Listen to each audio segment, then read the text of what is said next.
పుడితే ఒక పిల్లడు పుట్టాలి కానీ ఇద్దరు పుట్టేశారేంటి?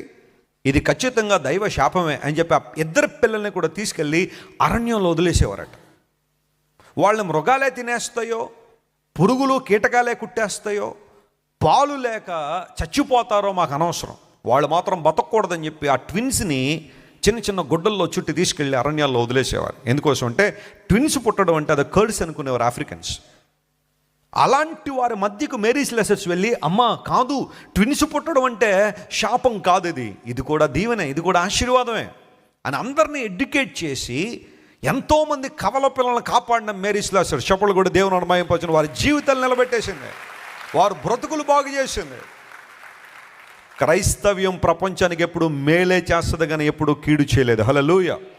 అది ఆఫ్రికా అవనివ్వండి, ఆసియా అవనివ్వండి, భారతదేశం అవనివ్వండి, ఏ ఖండమైన అవనివ్వండి, ఏ ప్రాంతం క్రైస్తవ్యం అడుగు పెట్టిందంటే అక్కడ దీవెనే కానీ అక్కడ ఏం కలగలేదో, నష్టం కలగలేదు. Because Christianity never encourages any superstitions. క్రైస్తవం ఎప్పుడు కూడా మూఢనమ్మకాలను ప్రోత్సహించలేదు, వాస్తవమైన జీవితాన్ని ప్రోత్సహించింది.